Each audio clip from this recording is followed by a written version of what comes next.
Hello friends. तो आप सभी कैसे हैं? आशा करते हैं आप सभी अच्छे होंगे, स्वस्थ होंगे, मस्त होंगे और तैयारी में लगे होंगे। तो मैं प्रकाश सर आप सभी का अभिनंदन करता हूं अपने पीसीसी ई लर्निंग में।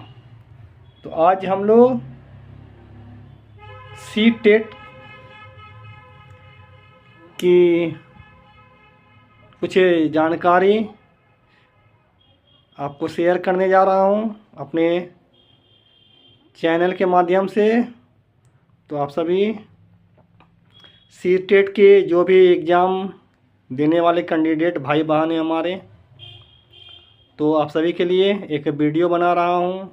तो देखिएगा ये वीडियो आप लोगों को कैसा लगता है तो कमेंट करके ज़रूर बताइएगा। तो सी टेट का भी लाइव क्लास चालू किया जाएगा।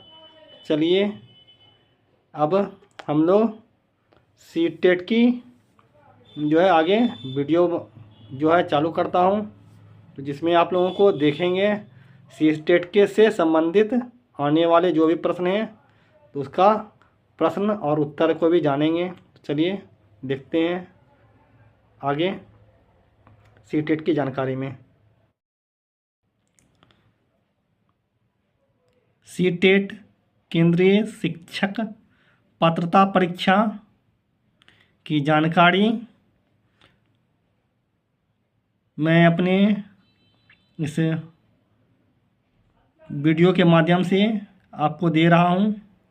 अगर पसंद आए तो कमेंट में ज़रूर बताइएगा आप सभी कि आपको यह जो वीडियो कैसा लगा। तो मैं सी टेट का भी आपके लिए लाइव क्लास लाऊंगा। तो चलिए स्टार्ट करते हैं सी टेट केंद्रीय शिक्षक पात्रता परीक्षा। सी टेट पेपर 2 कक्षा 6 से कक्षा 8 तक की। तो इसमें देखते हैं कुछ निर्देश दिए हुए हैं। तो चलिए निर्देश को पहले जानते हैं। पहला है, इस प्रश्न पत्र में कुल 150 वस्तुनिष्ठ प्रकार के प्रश्न हैं तथा परीक्षा की अवधि 2 घंटा 30 मिनट है। यानी कुल हमारे 150 प्रश्न हैं जो ऑब्जेक्टिव हैं और परीक्षा 2.5 घंटे का होने वाला है। दूसरा है, प्रत्येक प्रश्न के लिए 1 अंक निर्धारित है तथा गलत उत्तर देने के लिए नकारात्मक अंक का प्रावधान नहीं है। अगर हम क्या है, प्रत्येक प्रश्न यानी जितना प्रश्न है उतना 1 नंबर मिलेगा आपको। यानी 150 प्रश्न है और 150 नंबर का ये आपका पेपर होगा। अगर कोई गलत हो जाता है प्रश्न का उत्तर तो उसके लिए आपका नंबर नहीं काटा जाएगा। तीसरा निर्देश, इस परीक्षा पुस्तिका में 4 भाग हैं। इसमें जो परीक्षा का जो आपका क्वेश्चन मिलेगा उसमें 4 भाग में मिलेगा। पहला भाग है बाल विकास एवं शिक्षा शास्त्र। दूसरा भाग है सामाजिक अध्ययन विज्ञान। तीसरा भाग है हिंदी और चौथा भाग है अंग्रेजी। तो इस तरह से 30-30, ठीक है। पहला है बाल विकास शिक्षा शास्त्र में 1 से 30 सामाजिक। दूसरा है सामाजिक विज्ञान या सामाजिक अध्ययन या विज्ञान 31 से 90। भाग तीसरा है हिंदी 91 से 120 तथा भाग 4 है अंग्रेजी, ये 121 से 150 तक का प्रश्न होगा इसमें। चलिए स्टार्ट करते हैं आगे। भाग पहला है बाल विकास एवं शिक्षा शास्त्र। तो पहला प्रश्न है, प्रगतिशील शिक्षा में बच्चे को किस तरह देखा जाता है? ऑप्शन 1 मासूम और आश्रित। ऑप्शन बी आज्ञाकारी और केवल ज्ञान का उपयोग करने में सक्षम। ऑप्शन सी ज्ञानवर्धक और अर्थ का रचना करने वाला। और ऑप्शन डी यानी ऑप्शन 4 कमजोर और सुरक्षा की ज़रूरत में। इसका सही जवाब हो जाएगा ज्ञानवर्धक और अर्थ की रचना करने वाले। चलिए, तो इसका व्याख्या भी दिया हुआ, तो व्याख्या को भी समझेंगे हम लोग। प्रगतिशील बच्चों में, प्रगतिशील शिक्षा में बच्चों को ज्ञानवर्धक और अर्थ की रचना करने वाले के रूप में देखा जाता है। यह दर्शन सक्रिय व्यवहार अधिगम पर बल देता है, जहाँ छात्रों को अपनी समझ बनाने में सक्षम माना जाता है। प्रगतिशील शिक्षा रचनावादी सिद्धांत के साथ संरेखित होती है, जो बताता है कि सीखने वाले अनुभवों और चिंतन के माध्यम से ज्ञान का निर्माण करते हैं। यह समग्र विकास पर ध्यान केंद्रित करता है, बच्चों के दृष्टि को महत्व देता है और अन्वेषण, जांच व सहयोग को प्रोत्साहित करता है। तो ये आपका पहला प्रश्न था, तो इसका सही आंसर था तीसरा ऑप्शन, तो उसका व्याख्या था। प्रश्न संख्या 2 है। अब दूसरा प्रश्न है, छात्रों के लिए कक्षा में प्रतिक्रिया सबसे अधिक प्रभावशाली है जब, ऑप्शन पहला है, यह छात्रों को तुलनात्मक श्रेणी प्रदान करता है। दूसरा है, यह सीखने की गतिविधि के दौरान और पश्चात भी होता है। तीसरा ऑप्शन है, यह इस बात पर ध्यान केंद्रित करता है कि बच्चा क्या नहीं कर सकता बजाय इसके कि वह क्या कर सकता है। चौथा ऑप्शन है, यह वर्ष के अंत में परीक्षा और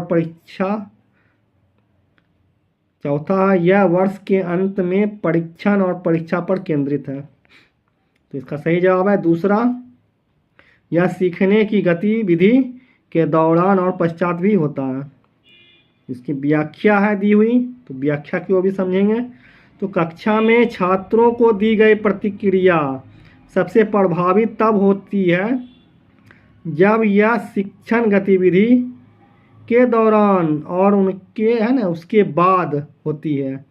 यह दृष्टिकोण समय पर और निरंतर मार्गदर्शन प्रदान करता है, जिससे छात्रों को वास्तविक समय में उनकी प्रगति और सुधार के क्षेत्रों को समझने में सहायता मिलती है।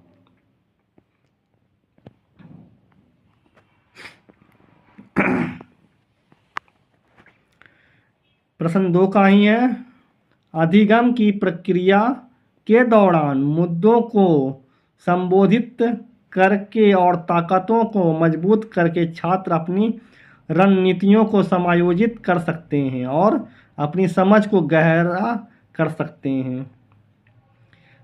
यह निरंतर प्रतिक्रिया एक सहायक शिक्षण वातावरण को बढ़ा देती है, छात्र सगाई को प्रोत्साहित करती है और समग्र अधिगम के परिणामों को बढ़ाती है, जिससे यह केवल तुलनात्मक रैंक या वर्ष के अंत के परीक्षाओं के माध्यम से दी गई प्रतिक्रिया की तुलना में अधिक प्रभावी बनती है।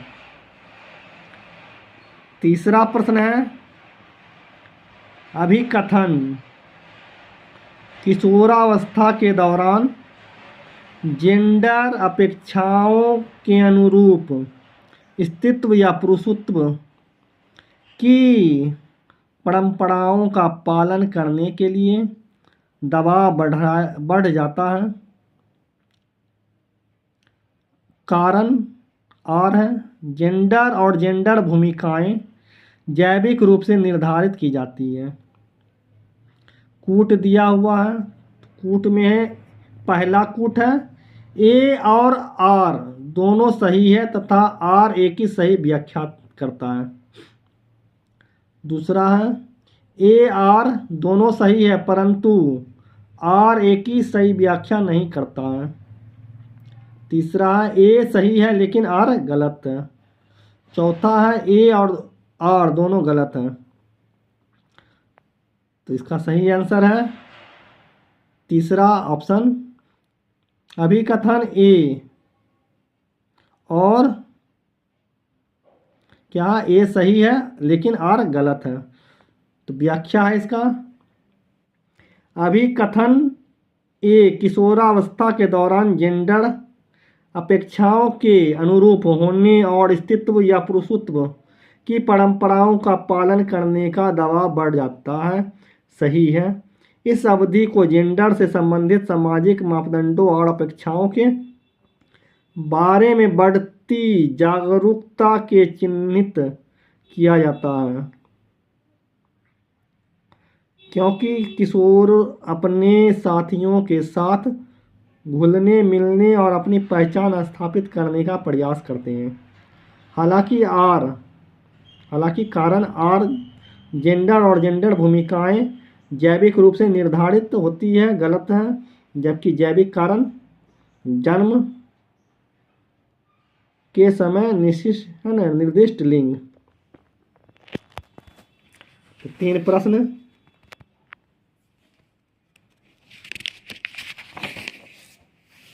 और भी प्रश्न है, चलिए देखते हैं। प्रश्न 3 का ही है। और तो एक भूमिका निभाते हैं। जेंडर और जेंडर भूमिकाएं मुख्य रूप से सांस्कृतिक, सामाजिक और पर्यावरणीय प्रभावों से आकर लेती है। ये भूमिकाएं सामाजिक प्रक्रियाओं के माध्यम से सीखी जाती है, जिनमें पारिवारिक गतिशीलता, मीडिया, शिक्षा और सहकर्मी बातचीत शामिल है। प्रश्न संख्या 4 है। सुनीता एक 12 वर्षीय लड़की विशेष संगीतज्ञ क्षमता रखती है।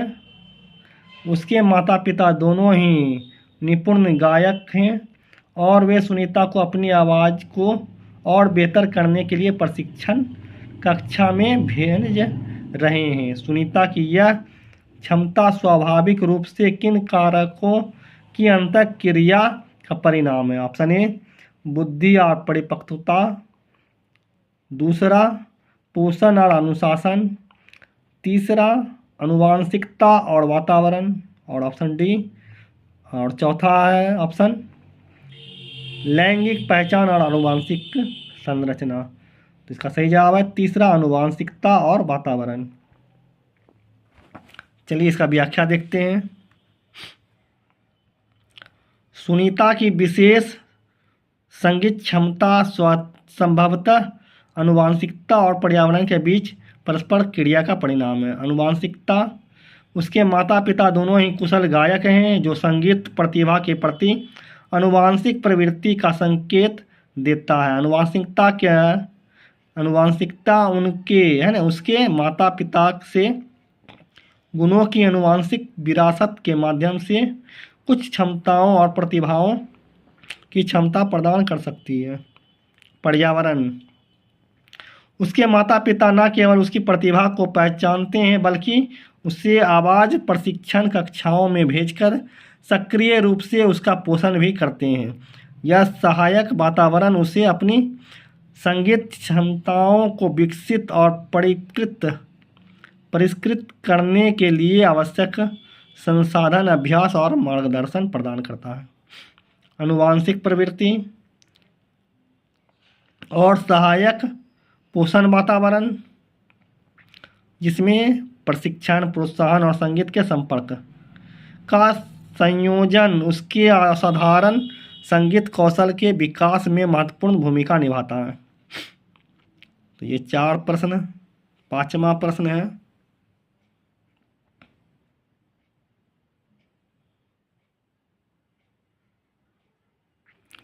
संवेदनशील अवधि वह समय अवधि होती है जिसके दौरान कुछ विशेष रूप से सामान्य विकास के लिए महत्वपूर्ण होती है। ऑप्शन ए है, एक है पहला ऑप्शन उत्पत्ति मूलक कारक, दूसरा है मानव जाति कारक, तीसरा है पर्यावरणीय कारक और चौथा है वंशानुगत कारक।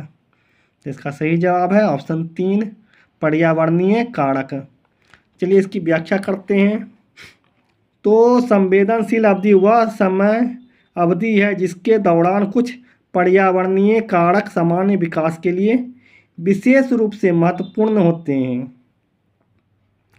संवेदनशील अवधि के दौरान विशिष्ट कौशल या क्षमताओं के इष्टतम विकास के लिए पर्यावरणीय कारकों जैसे अनुभव और अंतःक्रिया का प्रभाव महत्वपूर्ण है।